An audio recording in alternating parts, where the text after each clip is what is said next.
Halo Mams, ketemu lagi dengan saya ngobrol santai seputar kesehatan bareng Wida Nurul.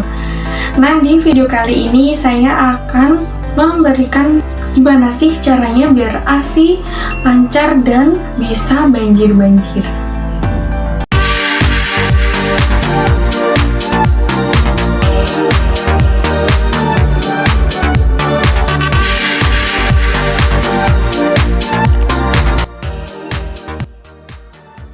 Nah, sebelum saya masuk pada tips-tips melancarkan ASI, perlu kita ketahui ada dua hormon yang berhubungan dengan kelancaran ASI itu sendiri. Yang pertama yaitu hormon prolaktin. Hormon prolaktin itu sendiri yaitu hormon yang diproduksi oleh tubuh sendiri ketika ibu mau melahirkan atau setelah melahirkan. Hormon prolaktin itu sendiri bekerja ketika si puting ibu dihisap oleh si bayi.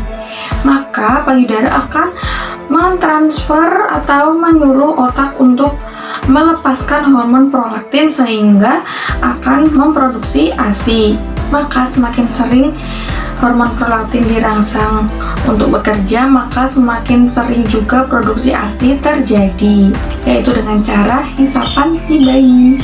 Yang kedua yaitu hormon oksitosin. Kalau hormon oksitosin itu hormon yang terbentuk karena pola pikir, mindset, dan mood si ibu atau kondisi pikirannya si ibu itu sendiri. Hormon oksitosin itu bekerja ketika si ibu mendengar tangisan bayi, mencium si bayi, keluar nalurinya ketika dia akan menyusui. Nah, itu akan bekerja hormon oksitosinnya untuk memproduksi ASI.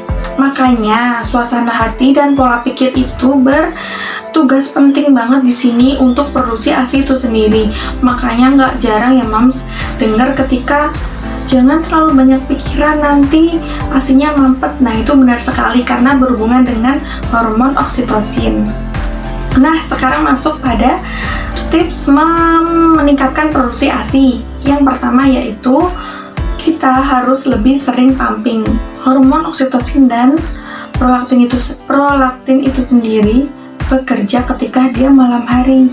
Jadi, pumping yang paling baik itu adalah subuh-subuh atau bangun tidur.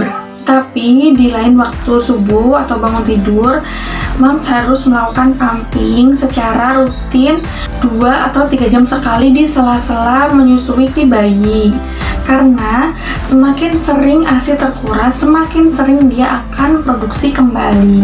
Yang kedua yaitu menyusui bayi secara langsung. Ini yang tidak usah dipertanyakan lagi ya Mams, karena menyusui bayi secara langsung itu otomatis hormon oksitosin, prolaktin itu akan bekerja langsung, ya kan? Nah, kalau hormon oksitosin dan prolaktin bekerja, maka dia akan semakin meningkatkan produksi ASI dan hisapan si bayi itu akan bisa mengosongkan payudara sampai ke akar-akarnya. Kalau payudara dikosongkan sampai ke akar-akarnya, dia bakal cepat produksi lagi. Jadi sistemnya sumber air yang semakin sering dikosongkan, maka dia akan produksi lagi. Kalau dia dibiarkan segitu-segitu aja, dia nggak bakal produksi lagi kan Mams, nggak bakal meningkat. Nah, itu sama juga dengan ASI. Jadi semakin sering dia terkuras, maka semakin dia akan berproduksi lebih banyak lagi. Yang ketiga yaitu minum ASI booster. ASI booster apa aja yang Mams yakini bisa meningkatkan ASI itu sendiri. Entah itu resep dari dokter atau beli di apotik, bebas apapun itu. Yang keempat yaitu kelola stres. Nah, ini sering banget ya Mams saya jelaskan tentang kelola stres menyusui atau pumping persiapan bekerja untuk ibu menyusui. Sudah pernah saya bikin videonya ya Mams, bisa dicek lagi di video saya, bahwa stres itu bisa menyebabkan hormon prolaktin akan menurun atau dia bisa nggak mau bekerja ya Mams gampangannya. Jadi produksi ASI akan menurun secara drastis. malah bisa-bisa mampet dengan seketika. Ini saya mau sharing tentang pengalaman pribadi saya tentang kelola stres ya. Anak saya yang kedua itu sempat diopnam 1 kali 24 jam karena bayinya kuning ya mams. Dan saya benar-benar langsung stres ketika waktu itu. Langsung ASI saya yang awalnya bancar atau banyak itu tiba-tiba mampet dan nggak mau berproduksi sama sekali. Itu saya membuktikan sendiri bahwa pola pikir atau mengelola stres itu sangat penting untuk ibu menyusui. Moms bisa cek video saya juga tentang kelola stres di video Baby Blues. Yang kelima yaitu makan makanan yang bernutrisi.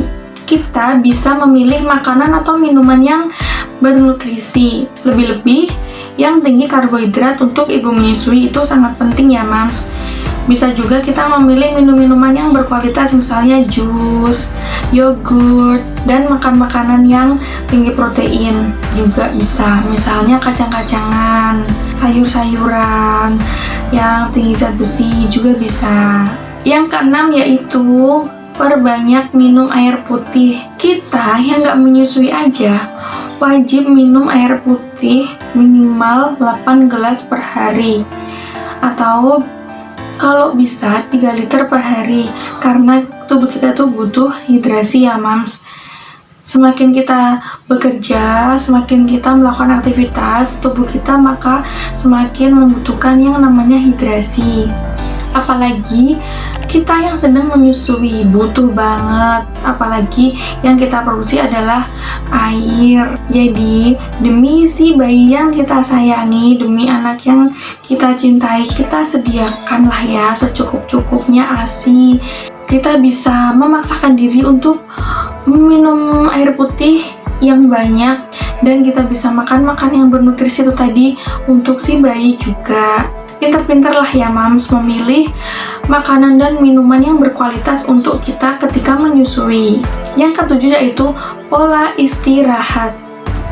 Kita harus istirahat yang cukup untuk mengistirahatkan badan, mengistirahatkan pikiran, agar produksi ASI lebih maksimal, berhubungan dengan kelola stres, berhubungan dengan pola nutrisi, berhubungan dengan hormon prolaktin dan oksitosin untuk pembentukan si ASI itu sendiri.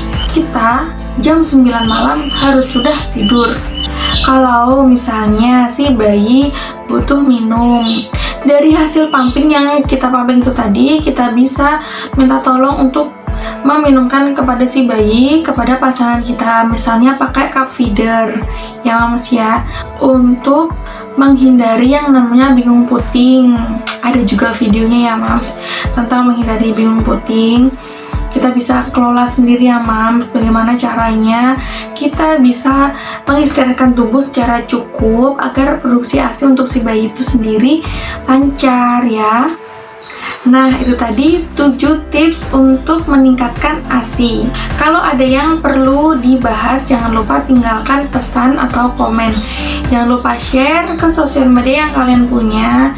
Siapa tahu ada teman atau saudara atau siapapun yang membutuhkan informasi tentang meningkatkan ASI. Dan jangan lupa subscribe dan bunyikan tanda lonceng karena saya akan sering share seputar kesehatan ibu dan anak. Thank you dari saya. Bye!